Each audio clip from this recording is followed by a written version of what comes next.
नमस्कार विद्यार्थियों, मैं देवेंद्र पारिक स्वागत करता हूं आपका जीके बाय डीके चैनल पर। विद्यार्थियों, 2023 में आने वाली फर्स्ट ग्रेड की एग्ज़ाम और बहुत ही महत्वपूर्ण पदों के साथ और महत्वपूर्ण एग्ज़ाम, इसके लिए आज ही से अगर हम तैयारी करें तो क्या तो विशेष रणनीति हो और किन चीज़ों को ध्यान रखते हुए हम चलें, कौन सी महत्वपूर्ण किताबें हो सकती है। हालांकि किताबों के लिए मैं अलग से एक वीडियो बनाऊँगा आपके लिए, लेकिन जो किताबें असेंशियल हैं, महत्वपूर्ण हैं, जो आपके पास होनी चाहिए, वो कौन सी हो सकती हैं, इन सब चीज़ों पे आज चर्चा करेंगे।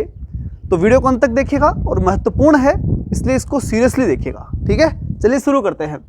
सबसे पहले हम बात करेंगे कि इसका जो फर्स्ट पार्ट है, फर्स्ट पार्ट में भारत का इतिहास महत्वपूर्ण पार्ट है। इसके अंदर एक महत्वपूर्ण चीज़ आप बड़े ध्यान से देखिएगा और वो है भारतीय राष्ट्रीय आंदोलन पर विशेष प्रभाव ये है, उसके अंदर बताया गया है। कहने का मतलब भारतीय इतिहास के अंदर आपसे पूछा जाएगा तो वो भारतीय राष्ट्रीय आंदोलन के ऊपर विशेष प्रभाव के रूप में, अर्थात आप जब भी पढ़े तो ये ध्यान रखते हुए पढ़े इतिहास को, भारतीय इतिहास को, कि राष्ट्रीय आंदोलन से इसका क्या संबंध है। ये बहुत महत्वपूर्ण है। उसमें 2-3 पॉइंट उसमें स्पेशल दे रखे हैं, उनमें से एक प्रश्न पक्का आएगा। वो कौन से हैं? गुप्त, मुगल और 1857 की क्रांति। ये 3 प्रश्न फिक्स हैं और 3 से ज़्यादा नहीं पूछेंगे, ठीक है ना। हो सकता है कि गुप्त और मुगल में से 2 के बजाय 3 या 4 तक भी पूछ ले, लेकिन बहुत ही कम चांसेस हैं, ठीक है क्या चीज़? कला, स्थापत्य और साहित्य, 3 ही चीज़ें पूछी जाएंगी। यानी गुप्तकालीन कला, स्थापत्य और साहित्य, मुगल कालीन कला, स्थापत्य और साहित्य, बस, इससे ज़्यादा कुछ नहीं। 1857 की क्रांति पूरी पूछी जाएगी। ये 3 प्रश्न एकदम फिक्स हैं और ये परमानेंट पड़े हैं। ऐसे कैसे? इनको अगर आप मजबूत कर लेते हो तो इन 3 प्रश्नों की तरफ से तो चिंतन कभी करने की जरूरत नहीं पड़ेगी, ठीक है ना। बहुत ही मजबूती से आप इसको तैयार करके और परमानेंट कर सकते हैं इसको। काफ़ी समय है अपने पास कि ये अपने को लीड दिला दे, अंत तक अपन जाते आंख बंद करके भी कर सके, ये जरूरी होना चाहिए। अगली बात आती है राष्ट्रवादी, सामाजिक, धार्मिक और अन्य प्रमुख नेता। ये कुछ क्या है? ये हिस्ट्री के अंदर एक बहुत ही महत्वपूर्ण पार्ट दे रखा है। खूब सारे लीडर्स दे रखे हैं। अब वो इतने लीडर हैं कि उनके चक्कर में तो आपको फंसना नहीं है और सामान्य जानकारी सबकी महत्वपूर्ण फैक्ट के साथ आपको रखनी है। इतना डिटेल भी नहीं पढ़ना है कि उनके ऊपर पीएचडी करने बैठ जाए एक के ऊपर, क्योंकि बहुत ज़्यादा मात्रा में है। लेकिन ये ध्यान रखना है कि सबकी महत्वपूर्ण जानकारियाँ आपके पास होनी चाहिए, उनके जन्म से लेकर के, उनके महत्वपूर्ण कार्य से लेकर के, और उनके बारे में जितनी जानकारी इकट्ठी हो सके उतनी जानकारी ले लें। ज़्यादा रटना नहीं पड़ेगा उनमें एक ही दिक्कत आएगी आपके, वो है कन्फ्यूजन। तो कन्फ्यूजन के लिए उसका एक सबसे बड़ा तरीका जो है वो मैं बार बार बताता हूँ, वो ये कि इस प्रकार की चीज़ों को कन्फ्यूज दूर करने के लिए किसी एक मित्र को एक लीडर मान लेना। जब भी याद करो तो एक, जैसे मान लो तिलक है तो किसी उग्र स्वभाव वाले व्यक्ति को पहले तिलक घोषित कर देना अपनी तरफ से कि वो तिलक है, फिर उस पर उन सारी फैक्ट्स को जोड़ देना। ऐसे में आपके कन्फ्यूजन नहीं होगा और फिर जो प्रश्न करके आओगे निश्चित रूप से सही ही होंगे। यहाँ से भी महत्वपूर्ण रूप से प्रश्न आते हैं, ठीक है ना। फैक्ट कहीं से मिल जाएंगे? नेट पर भी अगर एक एक विचारक को या एक एक जो राष्ट्रवादी आंदोलन, ये अलग अलग नेता जो हैं उनके एक एक के बारे में भी अगर आप नेट पे डालोगे, अच्छा, इसका सिलेबस जो है वो मैं लिंक में दे दूंगा आपको, या वैसे भी आपको काफ़ी मिल जाएगा। आजकल तो इंटरनेट का ज़माना है, कोई दिक्कत है ही नहीं। तो वहाँ पर आप सारे नेताओं को देख सकते हैं और एक एक को नेट के ऊपर सर्च करेंगे ना, तो वहाँ से जो फैक्ट आएंगे उन फैक्ट को अच्छे से आप रिसर्च कीजिए, अच्छे से मेहनत कीजिए। खुद मेहनत करोगे ना जितना, वो बेस्ट है। हालांकि हम इन सब के लिए एक नया बेस शुरू कर रहे हैं।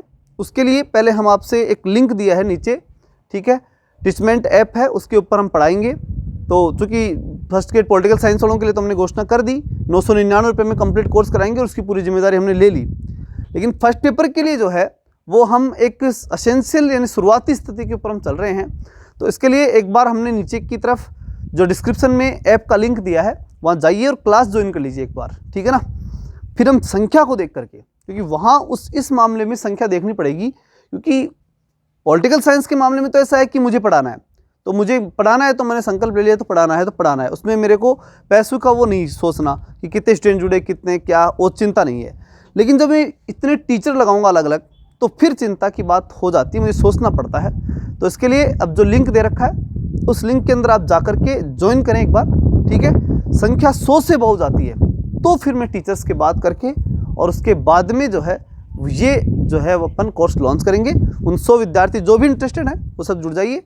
100 विद्यार्थी जब हो जाएंगे उसके बाद में हम आपसे वहीं पर ऐप पर ही बातचीत करेंगे और फिर डिसाइड करेंगे, अलग अलग टीचर्स आपको इंट्रोड्यूस कराएंगे और उसके बाद में आगे चीज़ें चलेंगी और बड़ी मजबूती के साथ चलेंगी। जो होगा वो बेस्ट होगा, अन्यथा नहीं होगा, ये पक्का मान के चलेगा।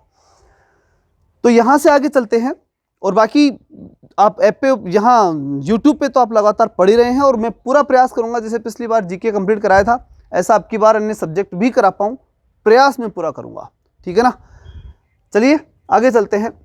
राजस्थान का इतिहास और कला संस्कृति, ये एक ऐसा पार्ट है जिसको बच्चे खूब पढ़ते हैं और हम सबको ज़्यादातर को तो एकदम रच बस गया, लेकिन कुछ नए विद्यार्थी हैं जो अभी इसी साल बीएड करके आए हैं, जिन्होंने एमए इसी साल किया होगा, जो अभी जो है एक तरह से शुरुआत कर रहे हैं, हो सकता है उनके लिए कुछ नया हो, तो भी अपने चैनल के ऊपर आप सब्सक्राइब कर सकते हैं। यहाँ से लगातार राजस्थान जीके और इंडिया जीके के तो लगातार वीडियो चलते हैं और कंप्लीट पढ़ाया जाता है। अब काफ़ी पढ़ाया जा चुका है, पहले भी वीडियो आप देख सकते हैं, ज्योग्राफी, हिस्ट्री, कल्चर काफ़ी पढ़ाई जा चुकी है और बहुत ही शानदार तरीके से उनको याद करवाया गया है और बाकी कुछ टॉपिक बच गए तो वो भी करवा दी जाएंगे, इसमें आपको कोई चिंता करने की आवश्यकता नहीं है। ये चीज़ें आपको ऐप पर बिल्कुल, यहाँ यूट्यूब के ऊपर ही आपको पूरी तरह से मिल जाएंगी, अपने चैनल के ऊपर ही काफ़ी मात्रा में मिल जाएंगी और जो बच गया वो भी पूरा करा दिया जाएगा।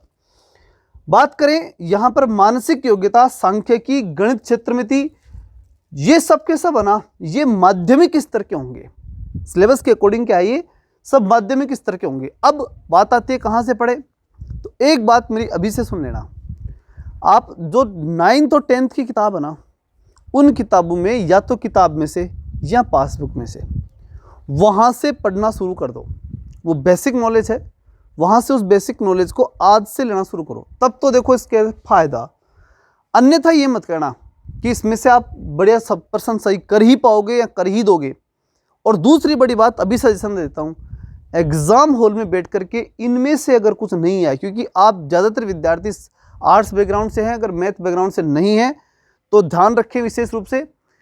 अगर साइंस मैथ से हो तो कोई दिक्कत नहीं, आप आसानी से कर पाओगे, लेकिन अगर आर्ट्स बैकग्राउंड से हैं तो ध्यान रखना, सेंटर पे बैठ करके भी इन क्वेश्चंस में अगर कुछ नहीं आए तो छोड़ देना, करके मत आ जाना अगर सही उत्तर नहीं आ रहे हैं तो। और दूसरी बात, इनको आखिरी में लेना, क्योंकि ये टाइम इतना खा जाएंगे कि जो आ रहा है ना उसमें से भी आपका रह जाएगा। ये बहुत महत्वपूर्ण है, क्योंकि 40% अगर यहाँ नहीं आया ना तो चाहे पॉलिटिकल साइंस में कितना ही पढ़ लो, चाहे अपनी हिस्ट्री, ज्योग्राफी, जो भी आपका सब्जेक्ट है कितना ही पढ़ लो, कुछ नहीं कर पाओगे। यहाँ आज की तारीख की सबसे बड़ी बात है ये, ठीक है ना, तो इस बात का विशेष ध्यान रखना। फिर हम बात करते हैं समसामयिकी के बारे में। भारत और राजस्थान की समसामयिकी यानी करंट, ये आपको निश्चित रूप से तैयार करनी है, बड़ी लीडिंग चीज़ है और लीड दिलाएगी ज़बरदस्त। करंट को तो आप हमेशा साथ लेके चलो, ये बात मैंने कल परसों ही बताई थी, आज फिर कहता हूँ, समसामयिकी यानी करंट के मामले में आपको बहुत बड़ी लीड मिल सकती है, यहाँ बहुत बड़ा लाभ आपको मिल सकता है, इसके ऊपर पूरा फोकस देना ही देना है आपको, ठीक है। उसके सामान्य विज्ञान मतलब जनरल साइंस, जनरल साइंस को है ना अभी काफ़ी समय आपके पास, एनसीईआरटी की किताबों में से ही सिलेबस है, ध्यान रखिए। एनसीईआरटी की जो किताबें ना, किताबों के जो लेसन, यथावत लेसन उठा करके रखे गए हैं, उनमें से नोट्स बनाइए, आज से ही बनाना शुरू कर दीजिए। निश्चित रूप से ये 5 क्वेश्चन आएंगे और 500 के 500 सही हो जाएंगे, इनको जरूर आज से ही लीजिए आप, बहुत बड़ी लीड है ये, ठीक है ना, इसको ध्यान रखिए। एनसीईआरटी के मुश्किल से 5-10-15 लेसन होंगे, अगर आज से शुरू करोगे तो बढ़िया नोट्स बनाएंगे और एक अच्छी कमांडिंग यहाँ कर लोगे आप, तो बहुत बड़ी लीड हो जाएगी। दूसरा, भारतीय राजनीति के बारे में और राजस्थान का भूगोल, इन तीनों के बारे में आप बहुत बढ़िया कर सकते हैं। इन तीनों को अच्छा लेकर के आप अपनी लीड में, यानी लीडिंग पावर है, तीनों के तीनों क्या है, ये लीडिंग हैं, लीड दिला सकते हैं आपको ये, ठीक है ना। कौन कौन से, करंट और मैनेजमेंट, ये तो दो तो बड़ी लीड है, मैंने पहले टिक लगा रखा है देखो इस पे, क्योंकि ये दो तो बड़ी लीड है। यहाँ पर ये तीनों चीज़ें ना, सामान्य विज्ञान, भारतीय राजनीति, ये थोड़ी हार्ड पूछ जाती है। हार्ड का मतलब ऐसे घबराया मत करो, आप आर्टिकल छोड़ देते हो तो दिक्कत आती है, आर्टिकल्स पढ़ा करो थोड़ा सा, मतलब जो ओरिजिनल जो संविधान है ना वहाँ से पढ़ोगे तो हार्ड नहीं है। अब आप क्या पढ़ते हो, जो सीधी सीधी लाइनें लिखी हुई हैं कहीं पर, वो जो साधारण रूप से आज तक पढ़ते हो, नहीं, ओरिजिनल जो संविधान में जैसे बैर एक्ट में लिखा हुआ है वहाँ से पढ़ने का प्रयास करना पड़ेगा आपको, और वो नहीं मिलता है तो घबराइए मत। जो टॉपिक सिलेबस में है ना, वो टॉपिक आप नेट के ऊपर सर्च कर सकते हैं, वहाँ से भी वो चीज़ें अकॉर्डिंग टू आर्टिकल्स बढ़िया चीज़ें आपको मिल जाएंगी। नेट पे सर्च करके आर्टिकल्स को ध्यान रखते हुए यथावत जो आर्टिकल है उन्हीं में से चीज़ें पूरी की पूरी शब्दावली वहाँ से उठाते हैं। इसलिए आपको लगता है कि भारतीय राजनीति हार्ड है, हार्ड नहीं है, वो है ही वैसी, हकीकत भी यही है, वही है वास्तव में पॉलिटी।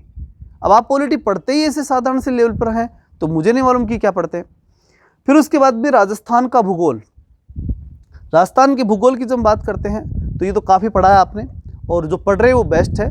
और कुछ एक्स्ट्रा देखो इन चीज़ों में, जैसे राजस्थान का भूगोल है, इतिहास, कला, संस्कृति में कुछ अलग प्रश्न अगर जाते हैं ना तो इतना तय कर लेना वो आपका ही गलत नहीं होता है, वो सबका गलत होता है। इस मामले में कभी मत घबराया करो, ठीक है ना, इसमें चिंता मत किया करो। लास्ट में शैक्षिक परिदृश्य के बारे में मैंने बता दिया, बहुत महत्वपूर्ण है, बहुत ही अच्छे नंबर लिए कवर करवाता है, इसलिए इसको तो आपको छोड़ना ही नहीं है, अच्छी तरह से तैयार करना है। 2 चीज़ें मैंने बताई, करंट और ये लीडिंग चीज़ है, आज ही से लग जाओ, ये 2 बहुत बड़ी महत्वपूर्ण चीज़ें आपके सामने होंगी। ये चीज़ जो है ना, ये आपको बड़ो कन्फ्यूजन क्रिएट कर सकती है, इस पर थोड़ा ध्यान रखना भाई। ये मार भी सकती है, जिला भी सकती है। जिला देगी तो बहुत ज़्यादा नंबर दिला देगी। आर्ट्स वालों को मैं राय मेरी यही होगी, प्रयास करना लेकिन ज़्यादा गंभीर मत हो जाना, वरना मार भी सकती है। क्योंकि न तो अंग्रेजी में आप विद्वान अब बन सकते हो, विशेष रूप से जो पॉलिटिकल साइंस बैकग्राउंड से हैं, न आप सांख्यिकी और क्षेत्रमिति, गणित, इनमें बहुत विशेषज्ञ बन सकते हो। प्रश्न खाड़ कैसे भी आ सकते हैं, इनको ज़्यादा सीरियस मत लेना, पढ़ना रेगुलर। अगर सरल प्रश्न आ जाए तो कर भी दो, इतनी स्थिति भी होनी चाहिए। ऐसा नहीं कि हाथ ही मत लगा के जाओ, पढ़ो जरूर, लेकिन इतने भी गंभीर मत हो कि इनको सही करके रहूँगा, ऐसी भी स्थिति आपको नहीं बनानी है। आपको और चीज़ों में से अपने 40 नंबर पहले कवर करने हैं, फिर अगर इनमें से सरल प्रश्न आते हैं तो करो, अन्यथा कोई दिक्कत नहीं। इनके ऊपर बेस होकर के मत चले जाना, बहुत बड़ा नुकसान आपको उठाना पड़ सकता है, ठीक है ना। ये चीज़ें आपको विशेष ध्यान रखनी है, और बाकी चीज़ों पे अपनी कमांड बनाइए, ठीक है, मजबूत कीजिए, ठीक है। निश्चित रूप से इसमें अगर 40 नंबर लाए तो पॉलिटिकल साइंस की तो मैंने जिम्मेदारी ले रखी है, और बाकी सब्जेक्टों में अगर आपके सब्जेक्ट हैं तो ग्राउंड आपका वहाँ पर है, और ग्राउंड अगर आपका सब्जेक्ट का है तो निश्चित रूप से अच्छा ही करोगे, क्योंकि आज तक सब्जेक्ट आपने वहाँ पढ़ा है, ठीक है ना। तो बिल्कुल घबराने की जरूरत नहीं है। नेक्स्ट वीडियो में मैं आपको किताब बताऊँगा, चैनल को सब्सक्राइब करके रखें। बहुत सी महत्वपूर्ण जानकारियों के साथ जल्द ही अपन होली के बाद क्लासें रेगुलर कर देंगे, और टोटली यहाँ से लेकर के यहाँ तक का प्रयास करेंगे। इसमें मैंने ये बता दिया, देखो इसके लिए टीचर्स ज़्यादा लाने पड़ते हैं, तो इसके लिए मैं बाद में प्रयास करूँगा। बाकी चीज़ें आपकी मैं कंप्लीट करवा दूंगा, बाकी चीज़ें मैं खुद करवाऊंगा, इसलिए किसी प्रकार की कोई चिंता करने की आवश्यकता नहीं है। चलिए मिलते हैं नेक्स्ट वीडियो में, तब तक के लिए जय हिंद, जय भारत।